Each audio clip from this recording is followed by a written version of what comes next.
Hello, class, and welcome to our 10th lecture series on international finance. And I'm your instructor, Jamal Haither. So, we finished our discussion on explanation, uses, and valuation of forward contract. We do have a little discussion on currency futures and its valuation and its credit risk. So let's just continue that. And remember, we talked about that the valuation of future is same like forward contract.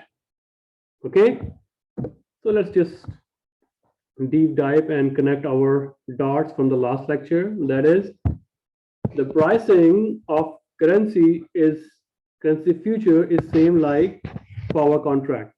And what is forward contract and future contract? It's the same. A contract. What kind of contract? Currency contract. Right? Between two parties, whether you can buy or whether you can sell. Okay? If you buy forward or future,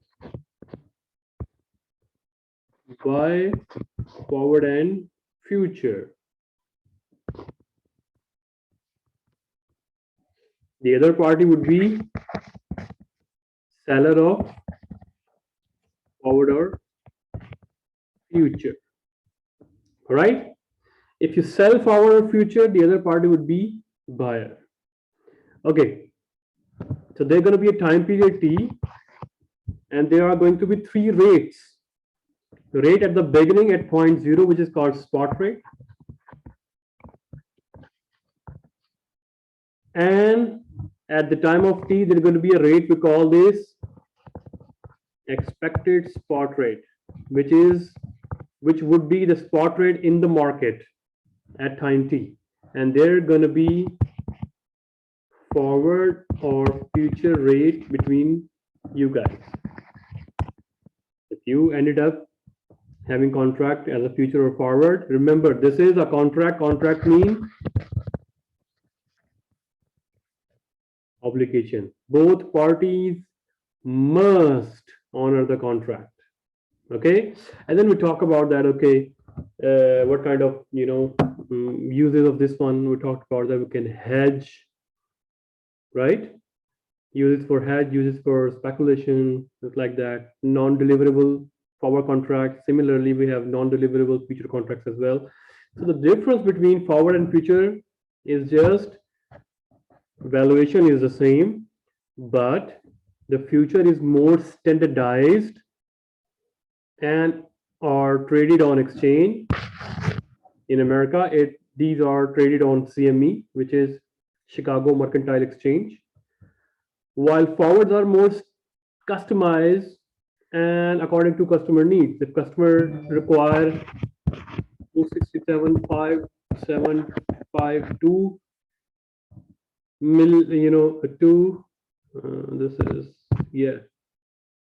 pesos or dollars or whatsoever, these are customized according to customer needs, and it would be mostly done through financial institutions. But if it is standardized, then it would be in certain form. For example, dollars would be traded on $100,000. Pounds will be 65 to 50 per contract. So that is the beauty of future. It is more standardized, regulated by the exchange. All right. So the credit risk, in order to reduce the credit risk, because seller and buyer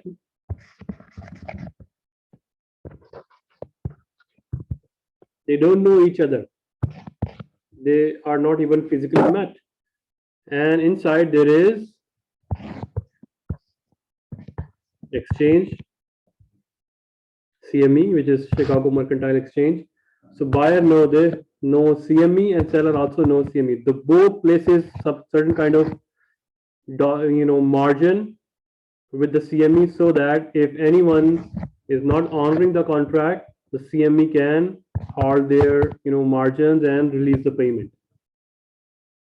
because guarantor here, or the person who safeguard the interest of buyer and seller, this is the middleman, which is Chicago Mercantile Exchange. All right. Plus, you have to pay a brokerage fee as well, because CME also need to provide you services regarding clearing houses, brokerage fees, deposit fees, and anything. So this is not free. Okay. So let's talk about the uses of futures. Number one, same like forward, future can also be used to hedge payables. So why we say payables? Remember, if you are purchasing raw material from other country, foreign country, right?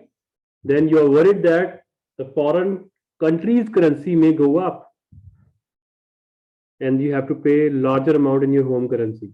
So in order to protect that risk, reduce that risk, you go for hedging payables. So in that case, the purchase of future contract locks in the price at which a firm can purchase the currency. So how would you protect your payables? By purchasing, you see, purchase of future contract or forward as well. But the difference you should keep in mind that the forward is more customized, future is more standardized. So example, we have Teton Corporation orders Canadian goods. Upon delivery, they will need to send 500,000 to the Canadian exporter. So they purchase goods from foreign country Canada, so they need to pay in Canadian dollars. So Teton purchases Canadian dollar future contract today, thereby locking in the price to be paid for Canadian dollar at a future settlement date. So by holding future contracts, Teton does not have to worry about those changes in the spot rate of the Canadian dollar over market. So at the end of whatsoever is the time, they'll lock their risk. Sorry about that. All right. Similarly, they sell future contract to hedge receivables. If you are exporter, you are worried that you would be receiving foreign currency, not in your home currency. If that's in your home currency, then you don't need to worry about that, because there is no risk. You agreed upon to receive $1 million and you are in US, dollar is your home currency.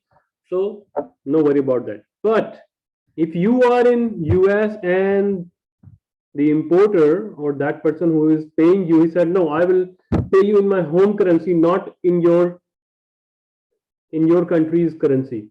So if you are worried that you will be receiving Canadian dollar and you are in US, then you have a risk, exchange rate risk. If you convert Canadian dollar into dollar, then there would be a chance that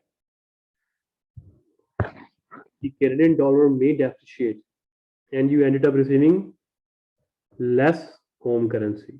All right. So in order to protect that loss, reduce that loss, what you do? You sell future contract in order to hedge your receivable. So remember, if you are paying money in foreign currency, you purchase foreign or forward contract. Sorry, future and forward contract. And if you are receiving money, if foreign currency receiving, if you are receiving foreign currency, then you sell the future or forward contract. So example here we have Carla Corporation, which sells future contract when it plans to receive a currency from exporting that it will not.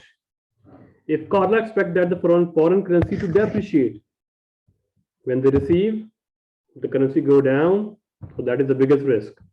So by selling the future contract, Carla company locks in the price at which it will be able to sell this currency as of the settlement date. Right? Now, closing out a future position. Similarly, when we close out the Uh, Forward contract, for example, when you want to purchase something, you go into when you want to purchase goods, you go into purchasing forward contract because you need to pay in foreign currency. What if you want to close out the position, which means before time period you want to close on the contract? How are you going to do that? Simple. Let's see that. So sellers of the future contracts can close out their position by buying identical futures prior to settlement. So similarly, if you are seller of future contract, it means you are a seller, you are here, you enter into a contract to sell the currency at a specified date. For example, we say that after 3 months, 3 months mean 90 days. So in 90 days, the buyer will buy from you, right? What if you want to end this contract at 30 days, right? You go into opposite contract, right? Maybe in future, maybe different buyers or maybe the same buyers if you got lucky. So what happened here? You enter into here as a purchase. And then you will become at the here, you purchase it. Here you purchase it from the seller at 60 days, right? 90 minus 30. And you transfer those to the buyer account. That's it. So let's see the example here. On January 10, Tacoma Corporation needs Australian dollar in March 19. When it orders supplies from Australian supplier, consequently, Tacoma purchases a future contract specifying 100,000 Australian dollar and a March settlement date. So what happened here?